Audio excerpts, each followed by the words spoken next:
नमस्ते दोस्तों, मेरे चैनल पर आप सबका स्वागत है।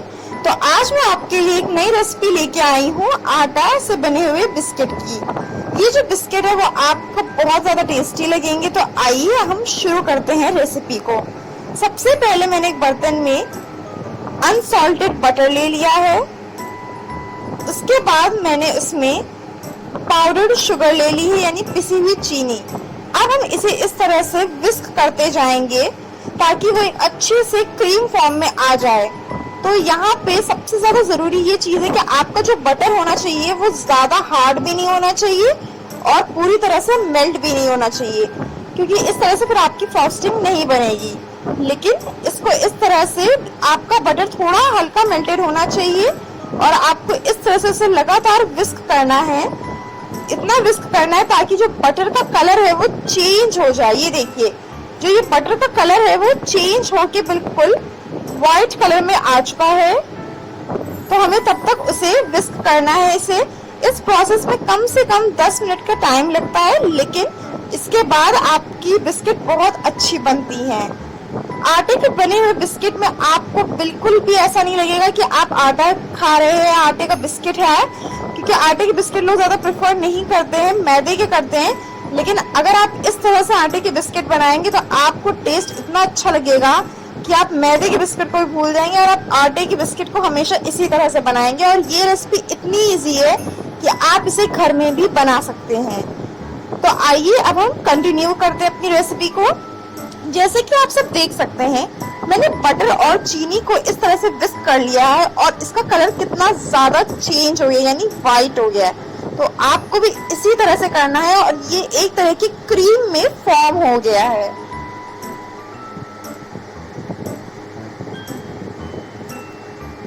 और इसका एक प्रोसेस है कि अगर आपकी क्रीम विस्क हुई है, यानी अच्छे से इस चीज को चेक करने का कि जब आप इसे विस्क कर ले तो आप इस बर्तन को एक बार उल्टा करके देखिए। अगर ये ड्रॉप नहीं हो रही है तो यानी आपका जो क्रीम है वो बहुत ही ज्यादा परफेक्टली विस्क हो गया है।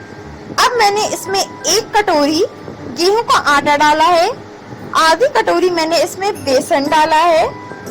अब हमें इसे अच्छी तरह से विस्क करना है। फिर हमने इसमें हल्का सा बेकिंग पाउडर डाल दिया है। फिर से हम इसे विस्क करेंगे।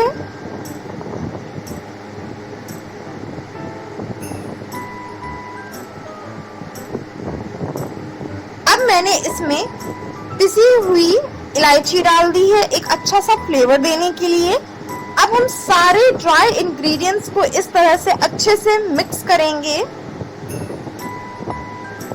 ये बिल्कुल एक क्रम्बल जैसा फॉर्म में आ जाना चाहिए।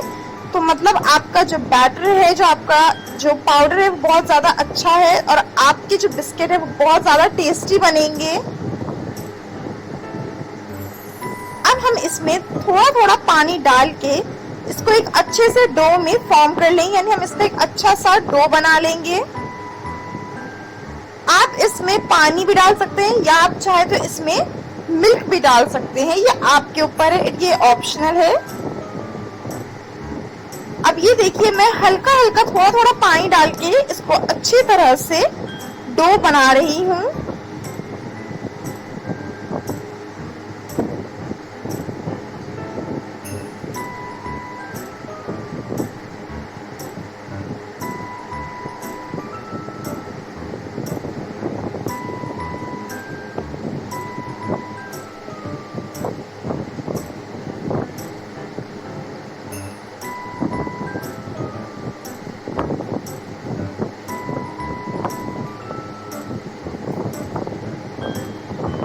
अब मेरा जो डो है वो बिल्कुल रेडी हो गया है।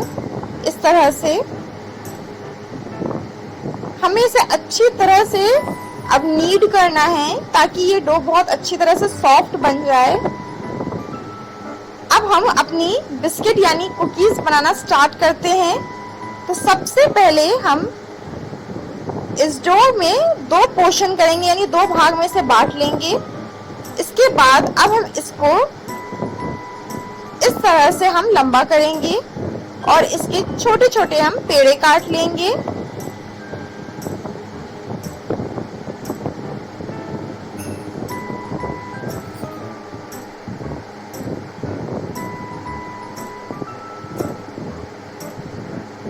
मैं इसको थोड़े थोड़े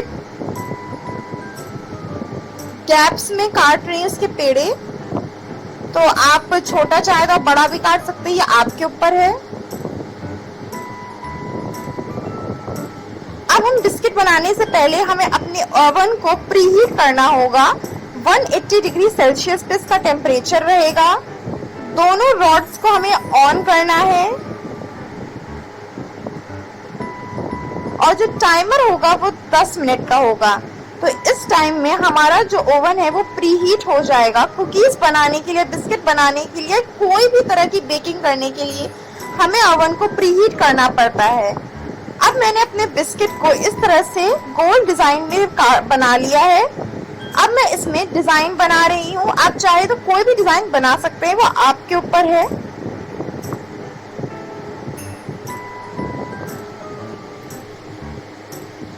अगर आप ये बिस्किट ओवन में नहीं बनाना चाहते हैं और अगर आप इसे गैस पे बनाना चाहते हैं तो आप एक कढ़ाई ले सकते हैं, उसमें आप उसमें नमक डाल सकते हैं, फिर आप उसमें स्टैंड डाल के कढ़ाई को कवर करके 10 मिनट के लिए प्रीहीट कर लीजिए। तो आपका जो कढ़ाई है वो प्रीहीट हो जाएगा और उसमें आपकी बिस्किट्स बहुत ज्यादा टेस्टी बनेंगे।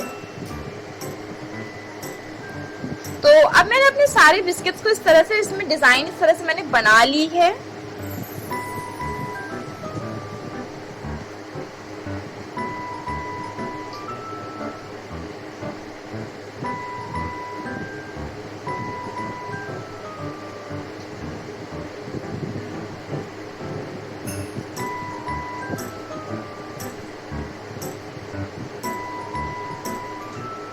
अब मैंने सारे बिस्किट्स को अपनी बेकिंग ट्रे में डाल दिया है इस तरह से। अब मैं शुगर वाली बिस्किट बना रही हूँ।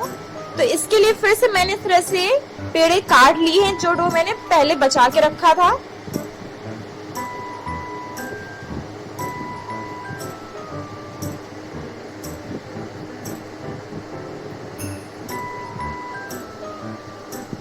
अब मैं इसे गोल तरह की शेप दे रही हूँ। आप चाहे तो कोई भी शेप बना सकते हैं।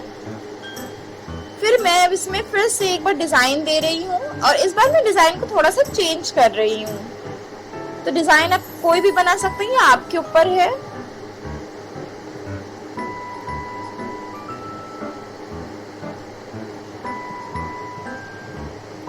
अब मैंने सारे बिस्किट्स पे डिजाइन इस तरह से बना लिए हैं। अब मैंने जो पहले बिस्किट्स बनाए थे उसको मैं अब अपने ओवन में इस तरह से डाल रही हूँ और अब मैं उसे बेक करूंगी। 180 डिग्री टेम्परेचर रहेगा, दोनों रॉड्स ऑन रहेंगे और टाइमर रहेगा 25 मिनट्स के लिए। तो यानी 25 मिनट्स में आपके बिस्किट रेडी हो जाएंगे। तो आप सब देख सकते हैं ओवन में मेरे जो बिस्किट है वो कितनी अच्छी तरह से कुक हो रहे हैं, बेक हो रहे हैं।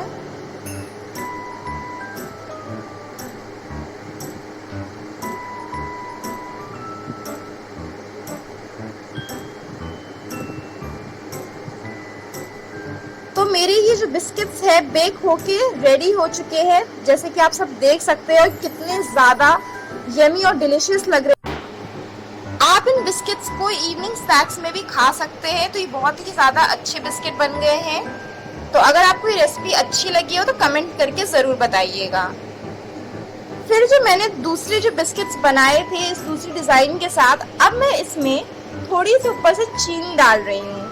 तो मैंने सारे बिस्किट्स को बेकिंग ट्रे में डाल दिया है। अब मैं इसमें चीनी थोड़ी थोड़ी डाल रही हूँ इस तरह से और अब मैं इसे फिर से बेक करूंगी 180 डिग्री पे, दोनों रॉड्स पे, और वो भी 25 मिनट्स के लिए। अगर आप ये रेसिपी ओवन में नहीं गैस पे बना रहे हैं तो आप कढ़ाई को जैसे आपने पहले प्रीहीट किया हुआ है तो आप उसी कढ़ाई में अपने सारे बिस्किट्स को एक थाली में रख लीजिएगा और वो थाली को आप कढ़ाई में रख लीजिएगा और 30 मिनट के लिए आप उसे हाई फ्लेम पे रख लीजिएगा ढककर और बेक होने दीजिएगा। तो आपके बिस्किट्स बहुत ही ज्यादा यमी बन जाएंगे।